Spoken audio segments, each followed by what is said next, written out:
First one, Baba, would you explain the difference between discrimination and judgment? They seem sometimes to be difficult to distinguish between, but discrimination is said to lead to liberation and enlightenment, whereas judgment to bondage and ignorance. You see, a discrimination itself doesn't lead you to self realization. A discrimination enables you to understand the essence of self realization, and also you will feel motivated. It could be inspiring. Oh, this is the need, and you understand the need. Like, for example, we try to discriminate which one is real. Am I born with this body and am I going to become extinct with this body dying? Or am I going to exist in some other way? Like this, the mind tries to discriminate. It doesn't make a judgment while discriminating, it is thinking, pondering, contemplating. And then it goes into that sadhana. That's how the ancient sages, so then they understood certain points. To know the truth, you need to observe. To observe, what is it that you have to observe? Then they understood, they went on pondering, everything that is imagined in the mind is going to disappear. Anything that appears and disappears cannot be the truth. So as they went on contemplating, they started observing this one who is contemplating himself doesn't seem to be disappearing anywhere. He is always there. So what is this? Like that they evolved the meditation.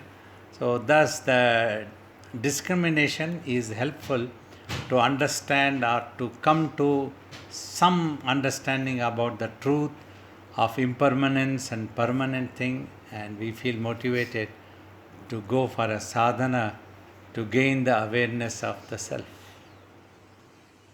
What about judgment, Baba? You said that judgment, you can get, they become impressions that get stuck in patterns or egos. Definitely. Worldly people are used to making judgments. They always want to take a decision. So, with that, they want to make a judgment. Yeah, this is the right path. I'm going to take this. And by reading scriptures or listening to different gurus, sometimes they might have got such impressions about God, self, or self realization, and they make a judgment also. I must be coming across this type of visions.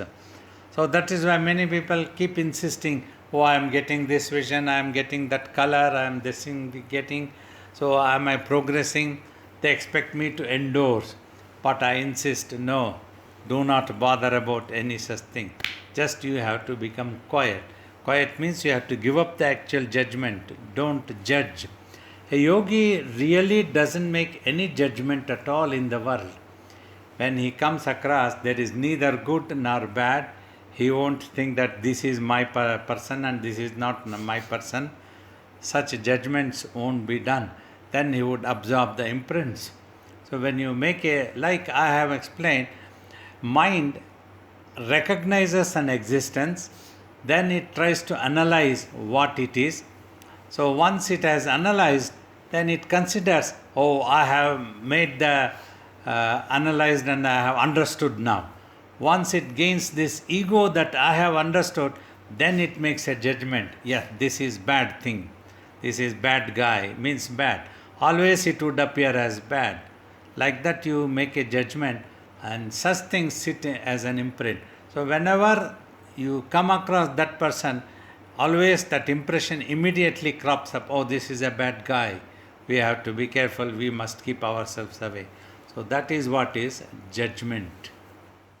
But what about if you discriminate and through that you decide that you need to meditate for self-realization and you make a judgment, I'm going to meditate every day? Is that judgment a useful thing? Say you have to remain, this we call it determination. you decide that you want to meditate. When the Guru says, before that you really don't know. You have decided you need to know the truth, what the truth is. So then you get into the sadhana. Then the Guru teaches you not to make any judgment. Firmly decide that you need this meditation and you are going to meditate. So, and you jump into it. Don't keep simply thinking. Otherwise, often people keep thinking, I need to meditate, and they hardly meditate. So then they acquire impressions and they get into that impressive things. Otherwise, if they get into the actual meditation, that decision to meditate disappears. Okay, thank you, Baba. One more question. What is a pure mind? It's said that, need to purify your mind. What are the impurities and how do you get rid of them? Any imagination that is in the consciousness, due to which the consciousness comes to be known as mind, is impurity. Because this imagination keeps you away from your real self.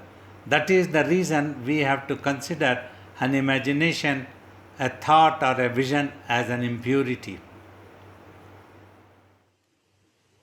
So the thought itself, though, Baba, doesn't seem like that would be the impurity. It would be your identification with the thought. You see, any thought that keeps you away, because as long as there is a thought, it will keep you away from your real self. So now, as long as you need to have a thought, we come to this stage, as long as you need to have a thought, then you try to have a good thought which can take you to the self. Because just before going into the self, you would have abandoned that thought also. Only then you are able to merge with the self. So you see, that is how gradually you rise to a higher level of sadhana. When you come across a really self-realized master, such a master teaches you not to think about either good or bad. Give it up. Give it up. Then only you go to the truth. Well, Baba, can't someone be established in pure consciousness and think also, like in the Gita, I think it says somewhere in the second chapter that established in being perform action. Can't you have that awareness of self and think also? Such a thing only if necessary to create an awareness to others, you think, but it will not sit as an imprint. This, if you remember, I have told, just like you write on a white paper and it instantly gets erased. So that how for a yogi a thought can come, he might try to imagine to teach. If I have to teach, I have to imagine, say. So, but that doesn't sit as an imprint. It will not create any what you call it impurity, because it will not keep you away from the self. I would not allow any such imprints because of the long time meditation tapas that simply disappears quickly. A thought can come, that is the thing, but it will disappear. It won't remain as an impurity.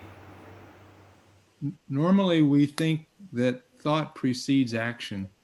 That we have a thought and then we act on the thought, and that we're directing the activity.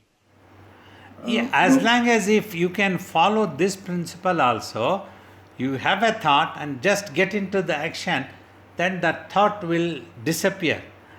If you do not do that one, if you allow the thought to trouble you further into anxiousness about future or brooding about past, and then you lose the focus in the present. So that's what will trouble you. It starts thinking whether it will happen, whether it will not happen. You see, if you observe, often people start wondering whether I can get self-realized in this life itself, whether it is possible to get self-realization in this hour itself, like this, when will it happen? So that type of questions also keep coming.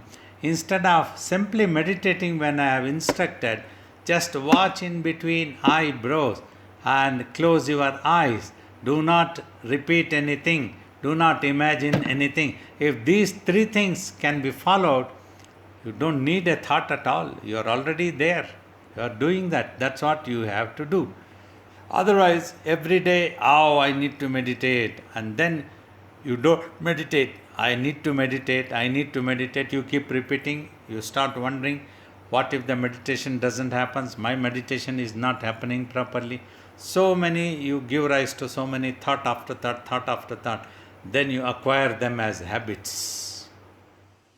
Okay, so Baba, what you're saying, what I understand you're saying is that a yogi or a self-realized person doesn't really have to think it's the behavior is just spontaneous. Yes. You can think if you need to, but most behavior is just spontaneous. Yeah, I don't have to plan and go on doing. Simply, everything is a spontaneous. For example, even if you feel hungry in the stomach, that will not get converted into a thought and sit in the mind. Oh, I am hungry, I am not getting. We don't become restless. Simply, we are hungry, go and eat whatever you get. Or if somebody is there, we can request, please, can you make this for me? So that much.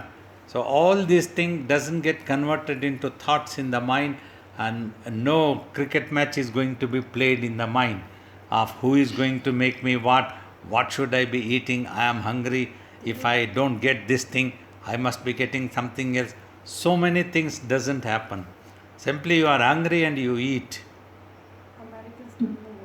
Okay, Baba, thank you. Ambaji is telling Americans won't understand your cricket examples. Yeah, it's baseball. Baseball game in your mind. Baseball, yes. What role, if any, does community, being with other people, play on the spiritual path? Is that important? If all are like-minded, they are all ready to do sadhana, means try to meditate, instead of simply spend time in gossiping, then it can be very motivating, inspiring, helpful also in such a way. If you are fond of people also, or some people you might be fond of only solitude, just would like to be to yourself, then you be in the solitude and meditate. You don't need to have in the community. It all depends on your choice. Thank you. Namaste, Babaji. I have two questions actually. First question is, you say to look in the center of the eye and not think anything, ignore imaginations, etc. What is the difference between this and Ramana Maharshi's path of inquiry? You see, often people misunderstand what Ramana Maharshi said. He taught, who am I? Enquire. That is to discriminate. And then he also said, by closing the eyes, observe from where the eye is coming. If you have read Answering Kavyaganda Ganapati Muni, Ramana Maharshi spoke about tapas. He said one thing is, if you are chanting a mantra, observe from where the mantra is arising, the source of the mantra. So your mind will be absorbed there. That is tapas. And also, when you close the eyes, when you observe from where the eye is coming, your mind will get absorbed. That is the tapas. That is what is meditation. He definitely advised meditation, but often people forget this point that he taught meditation also. They say he didn't advocate any meditation, he just asked to inquire. Simply by inquiring, you can feel motivated. You need to inquire thoroughly. You need to get into certain doubts. Simply You sit down like a Dukrin Karane grammar word. The Panditji was chanting like that. Who am I? Who am I? Who am I? If you chant, nothing will come to the mind. Who am I? You must start thinking. Am I born with this body? Am I going to become extinct when the body dies? Or am I going to exist as something else? Am I this body or something else? What it is, what the truth is. Like that, who am I has to get converted into discrimination, and then you feel motivated. Then you close the eyes. That's what Ramana Maharshi himself did for so many years. He kept eyes closed and started observing from where that eye is coming. So simply terminologies differ, but the thing is same. Meditation and observing the self is the same as Ramana Maharshi taught. So what you're saying is a path of inquiry is a step before you actually get into the meditation process. Yes. Okay, so there's a subtle difference there. Yes. Okay. So the other question I had was, when we chant mantras and all that, they say you get some powers. Is there something like that? When you meditate, do you get some powers? You see, Yeah. now is your interest is in self-realization, God, or powers? That you have to see. To attract people, they tell you will get some powers.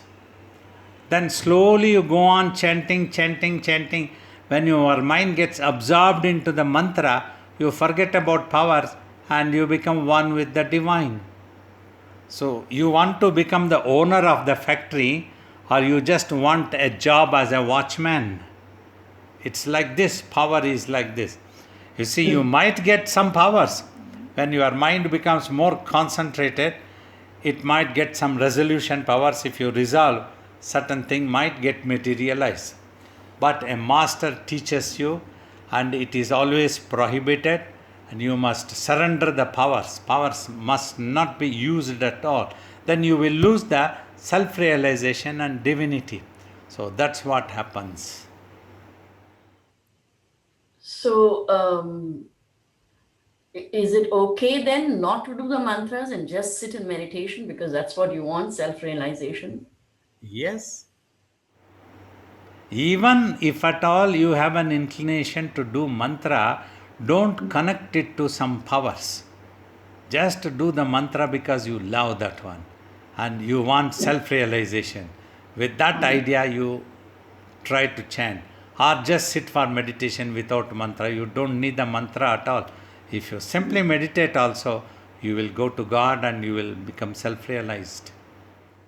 How does one know whether they're progressing at all in meditation? More peace descends and all agitations disappear.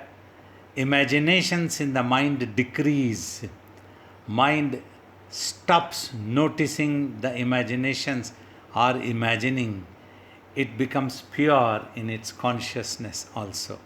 So these are the real progress in meditation, because the peace and that awareness of the consciousness, your attention turns to the consciousness of your existence. That is the most important thing. Thank you.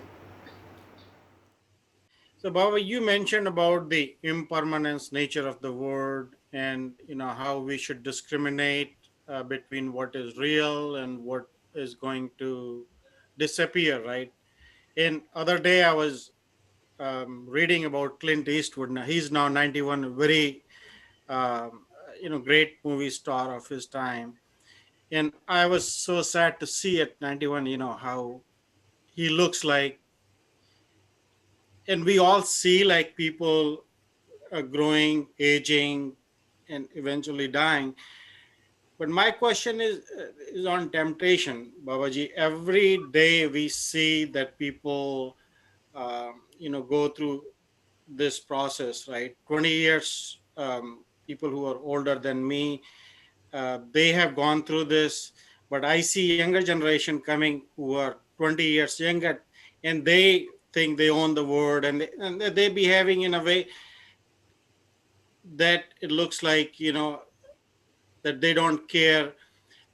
My question is about, how do we overcome the temptation? Because to me, it's all temptation, right? We see so many things in this world that feel like worth achieving, worth shooting for, worth going after, but they don't last. Eventually, we have to, either ourselves give up or they are taken away from us.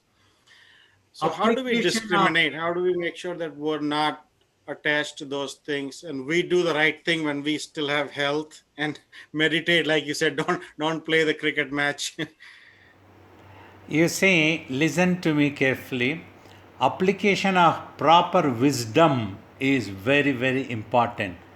We, everybody, either knowingly or unknowingly, whether it is 20-year-old or 90-year-old or 15-year-old, all are looking for peace and happiness. Simply their imagination about peace and happiness is different, and they try to go in different paths. Instead, if they try to discriminate, how can we get the real happiness once for all? Like, as an youngster of same 10, 11-year-old, such thoughts came to me. If there is happiness, it must be there all 24 hours and 12 months. There should not be any oscillation. Today there is some happiness, tomorrow there is some other anxiousness. Why is this happening? Is there something wrong in me or something wrong in the world? Like that I could discriminate. So a person brings their basic nature. By watching the illusion of the world, they get attracted and their mind becomes corrupted. First the ego sits along with the me, I, then mine, my wisdom, my thinking. Everybody will think that my thinking is the right thing, my judgment is the right thing, and this is the right world. Often they all follow others, society. Nobody hardly think about what is our need, how we should go. Very few might think. Otherwise, often when the society, they will try to wear a particular type of dress. Whether it is nice or not nice doesn't matter for them. Because in the society all my friends are wearing, so I also wear. So that gives me happiness. So what to do with such people? It's very difficult. So we try to create awareness. Whenever youngsters come, I try to explain to them about religion, about spirituality, that your physical body, your mind, and your moral values, these three things are important, your responsibility. You must take care of your physical health, and also your mental health also equally important. Physically itself we ignore. We don't try to learn anything. Only when some small part of the body gets affected, we understand the importance of that part of the body. How important. Even a nail is so important. A finger is so important. Everything is so important in the physical body. Mind, we totally ignore. We become egoistic. Many youngsters I have seen, they say, okay, we don't need meditation, we don't believe in these gurus at all nonsense. And we have everything because they are young, they are concentrated. But slowly, after some time, many people have come back to us. After 10 years of working on the computer, they have been so stressed out, and the company is squeezing them, everything. Nowadays, this COVID, since 2 years, everybody is made to work from home, and people are realizing how difficult, how stressful these things are always. When they are stressful, yet again they get confused. They start thinking that we can buy peace with some dollars, some money if we have, but it's not available. That's why we tell we have advanced scientifically, technologically, in so many ways we have advanced. Wonderful. Medical sciences also is wonderful. We definitely appreciate. But we have forgotten spirituality. That's why we are suffering. We have become selfish and narrow-minded. Humans are against human beings. We are unable to live for each other. That is what is needed. Look at this type of tsunami or a COVID or an earthquake, anything comes. then we realize that we all need each other. We have to live with each other. Anybody getting into illness, they try to remember their families. They try to understand family welfare, family values and attachments, all these things. Otherwise, when there is no need, they try to look for themselves, selfish and narrow-minded. Only when this type of calamity come. Like years ago, my guru used to tell simply in one sentence, why this type of earthquakes happening. If somebody asks, hey, no problem, everybody will come into devotional path. It would appear very weird what he said like that, but it is so much of truth is there in that. Let some difficulties come to humanity, they will realize they will all come to devotional path. So today people are looking into spiritual path, but there need to be sincere, right type of gurus who will teach the truth is necessary equally. Otherwise they can get misguided and they will go into wrong path, and after some time they will become disillusioned. This is what will happen.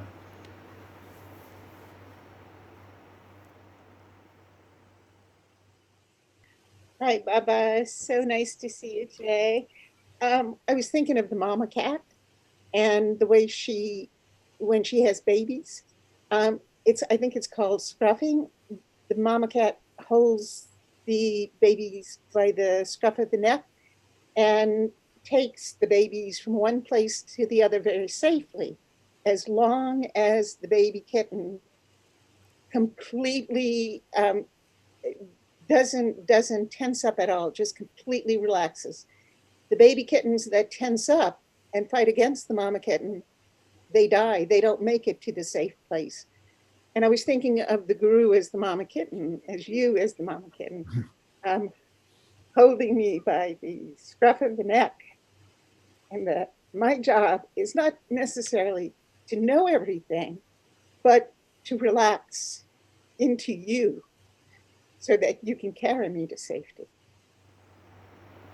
Yeah, definitely that's what we are trying to do. That's what my life is meant for. I don't have any other private life. I always try to look forward through today, even if I am unable to travel due to the COVID pandemic that everywhere. But online, we are so busy, we are trying to be in touch with the devotees all over the world, east and west, through this Zoom, also through WhatsApp, through emails. So every day, early morning, I try to clear 35 to 40 emails. Many of them, some spiritual doubts come, some are problems, their depressions, so many things. We try to give them counseling, we pray for them, we assure them positively, console them, everything we are trying to do, and then create an awareness, like trying to become a mama kitten and all these things. I'm very allergic to cats, I would like to tell at this moment. But however, I don't mind being a mama kitten for a while to all of you. That's why every Sunday without fail we come here, every fortnightly we try to do these meditations, and you must not lose this opportunity. Sit and well. You see, 64 people are not good enough.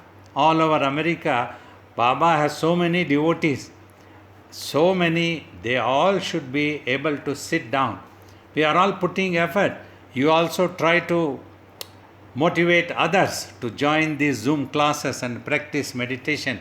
Baba is conducting, like Agastya kept telling how important to sit with Baba. Baba sitting with you all. So you also talk to your friends and let us try to create this awareness. The more kittens come, I will be more mama for you all. May you all be blessed. Namaste, Baba. It's good to see you.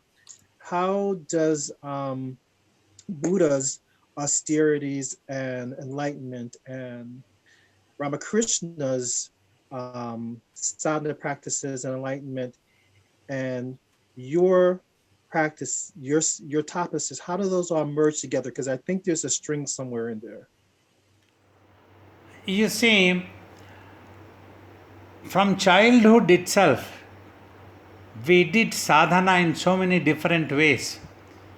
because everything we did, we understood the essence of mind's application. Like since childhood, we used to do chants, which we learnt sitting next to our mothers. But then mother taught us also, you have to apply your mind and then chant. Don't allow it to run away here and there. She used to advise. The child's mind picked it up totally faithfully, without questioning, with total sincerity. So like that, it gave us lot of peace and we went on chanting. It gave us peace. We went on chanting. While chanting, I never learned to pray for anything else. All I learnt was, even if God comes and asks you what do you want, tell that you want only God. Don't compromise. So it was the God whom we wanted. Like that we chanted. Then we learnt japas and we learnt meditation. We participated in homas. We participated in bhajan singing. Everything we did, applying the mind. So the mind became receded. Then finally we got a chance to come to the master. Surrendered totally. We loved him. When we loved him, surrender came automatically, simultaneously. We didn't have to plan and surrender. Simply because we loved him, we did everything he wanted. We never questioned mentally. Not only that, we didn't question him. Within my mind itself, I never questioned why Swamiji gave this to me, why I should be doing. Just went on doing. So the mind receded. So if you apply your mind like this, so austerities can be very helpful for you eventually to become self-realized. Eventually it can take you to the meditation, which will become very easy. Thank you, Baba. Baba, this morning, the first meditation, Agastya played the app for you to give the instructions. And what I heard was when you were saying, don't imagine anything, just keep watching, don't think. And so I was very earnest with watching. And my question is, in the past you've said that you can either be watching or thinking, and that's really profound. Can you share about that you're either doing one or the other? Yeah, mind has both aspects. It can watch and it can think. But now often it has got too much involved with thinking, so it is unable to watch. Often when you try to concentrate onto a particular scene or just anything, the mind can be slipping because it is preoccupied with thinking. But you remain determined. Remember the instructions. Just watch in between eyebrows. Do not imagine anything. These two things are so important. If it can enter the inner layers of your mind, then you just watch. You just watch. I always remember my guru used to tell me, a couple of times he had told me, when Jangama sage came, he just touched in between eyebrows in the Bhrumadhya to me and asked me to keep the eyes closed, concentrate your mind and sight in between eyebrows and just keep watching there, here. Do not repeat anything he said and do not imagine anything he said. Just keep watching and do not open your eyes till your tapas is over. So I just went on watching and samadhi came. He used to talk so simple. It appeared so simple. Then he used to say, every day I initiate devotees into meditation and give these instructions. If only all such devotees consider these instructions as the command coming from a commander and they just do it without bothering anything, and they can get into samadhi. It can be so beautiful. Just watch. Watch means just watch. Why do you try to understand so many other terminologies? Should I be gazing? Should I be boozing? Should I be zooming? Just watch means you just keep watching.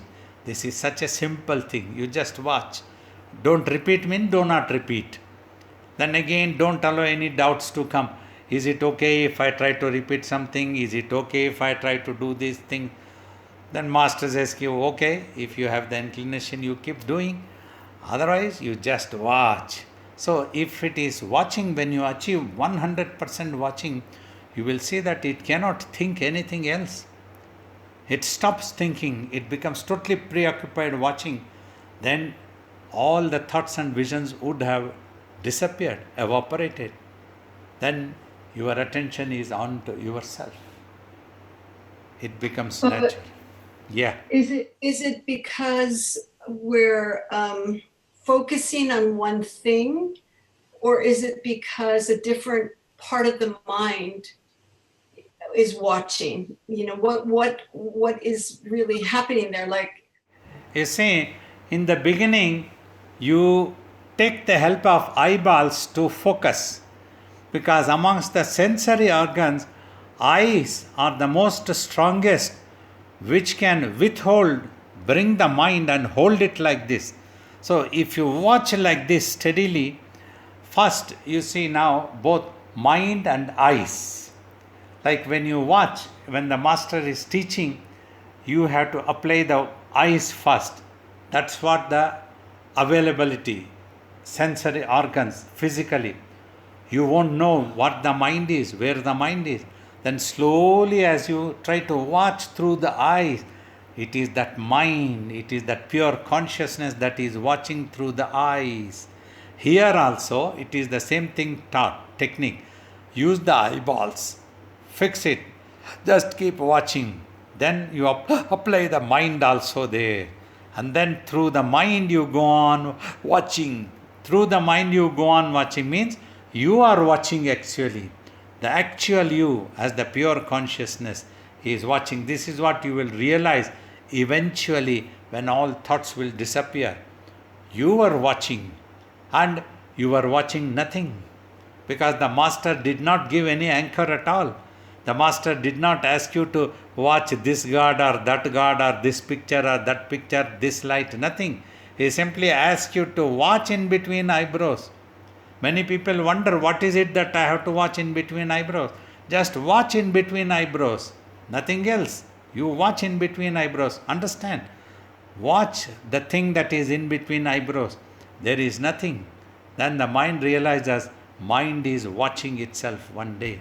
That's how you become aware of yourself and get into samadhi. so it was very profound because the watching there was a difference between watching or when the mind would get into thought, and there was less mind into thought. There was also an observing of when it seemed like when the mind is and the eyeballs are focused, that there was a sense of coming from here, but then it seemed like it would shift, that there was no center, it was no longer. And my question is that when we're more being, when it does kind of shift, that it's coming from here and it's more of there's no center? Yeah, you have lost the location means the consciousness, body consciousness would have been totally gone almost, and you are in yourself. That's what the being there. Mm-hmm. Hold on to that, practice for a long time. So then that's what is self-realization. So I'm just touching it here and there in my meditation, but I have an experience of that. So now can you share how we can be more in our waking state? So when our eyes are open, how can we apply that same kind of thing so that we can be more? In the waking state, never bother what is going to happen. Just do it. Anything you want to do, just to do. But do not bother what's going to happen. Then the mind remains in that awareness. Thank you, Baba. Thank you. It seems like when you're really focused into meditation, it's also a feeling, like it's not just a watching, it's almost a feeling of being, I don't know, or just being more aware of the self. And I guess there are times too in the waking state where you might get glimpses of that still being there as well. So is this sort of something just to practice for as well in the waking state? Yeah, Try to- it's good. That's what, to begin with, I always mention consciousness of existence. Then, when your attention turns to consciousness of existence, means your attention has turned to yourself. Mind's attention has turned to itself instead of its imaginations. So, imagination all disappear. You practice like that. Still, you can be, by practice, mechanically active, means fulfill all your duties and responsibilities without bothering about the results. That's what is Karma Yoga's basic principle. Okay. And also just a question too on ego. Basically, it seems that a reason why it's difficult to sort of give up ego is a fear of the unknown, of understanding what God is, what self is in a way. It's hard to give up because it's like you're holding on to but it's out of ignorance. So Yeah. is that just a surrender or? Yeah, surrender is necessary for this. As long as the mind wants to hold on to its body as itself, the personality, then there is a fear. Somebody should not misunderstand me, somebody should not criticize me. I need to be in the good books of everybody in the world. I want to be a good person. I must be achieving the highest thing and everybody must be praising me. So these type of things always keep bothering a person. So that's what creates ego. When this insecurity goes, there is nothing that anybody has to certify you. You have to get self-realized, means you know about yourself, that's all. Nobody else has to know about yourself. So when you realize these things, this ego also disappears. Everything disappears. Namaste, Babaji. This is my first time here, and I have been reading about your practice and how to meditate, focusing at the center of the eyebrow, the third eye. My question is, what happens when one focus intentionally observing every thought, every emotion at the center of the eyebrow? What happens mechanically to the body, the mind as a whole in order to bring it to that state of observe, where you observe yourself being the observer? Pay attention. First, the body is sitting to practice meditation. Body is sitting there. Nothing will happen to the body. It will be there, where in whichever position it is sitting.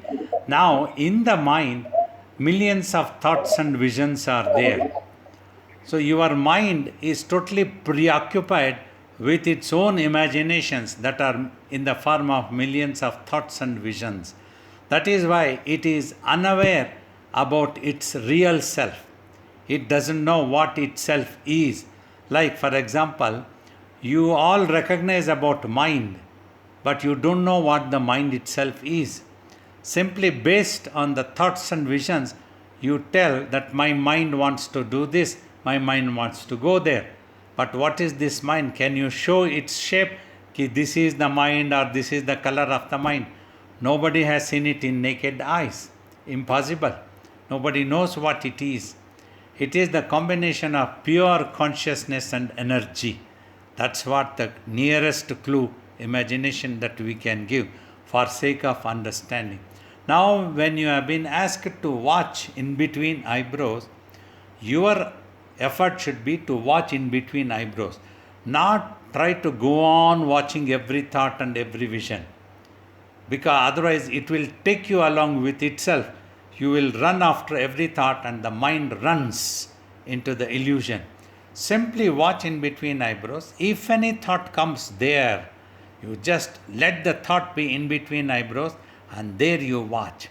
So when you watch like this, gradually you don't get involved. First thing, you will not analyze and you will stop making judgment. When you make a judgment, you absorb the imprint. One thought gets evaporated, another thought is absorbed. When you stop this process, skillfully you are withdrawing the mind from the brain's reflections. Then all thoughts and visions disappear. Then the mind's attention turns to itself. That is what is known as the stillness of the mind you achieve. Eventually, as you pursue on this path, you will realize yourself as that immortal soul, that eternal entity, what is taught in scriptures. So that's what you can realize one day. Apart from this, little 1 hour also, if you meditate, you can achieve total peace, overcome all stress, all confusions, your memory power will increase. You can perform very well like a matured person in this world. So many things are possible to achieve. Thank you. One more question. I understand you said the body is there, it's present, but when one focuses or put its attention, his or her attention through the center of the eyebrow, the other energy center that are located at different parts of the body, does that get subsided? Does it get activated? Does it get cleansed, energized? What happens to the other energy center with the body as a whole? Listen to me now. This is very important. Lot of myths have been created about these energies in different parts. This energy as a whole, one is known as Kundalini, coiled energy. You must have heard this Kundalini name, right? Presence in the body. And two different chakras have been symbolically explained only. Mind and Kundalini are made up of the same substance. It is the same thing. The same another portion of the mind has gone into the body, which has given you yourself as the physical body. Now, a seeker is advised to control the mind by practicing meditation. When you are able to control the mind 100%, it will lift this energetic force also known as Kundalini. They both become one mass, then gets detached from the brain and then starts going to Samadhi, giving a self-realization eventually when one is able to do tapas for a long time. Well, thank you all. So wonderful that you all could participate, taking out your precious time. And some very wonderful questions came up, giving me an opportunity to share my experience and whatever that has come out of tapas and my guru's teachings. May you all be blessed. Practice regularly. Remember, just watch in between eyebrows. Do not repeat anything. Do not imagine anything. If you understand these points, meditation becomes very easy. Repeat this in your mind. Keep it in your mind. Don't allow it to get disappeared. This is important. Then you can get into meditation very well. All my love and blessings to all of you. Take care.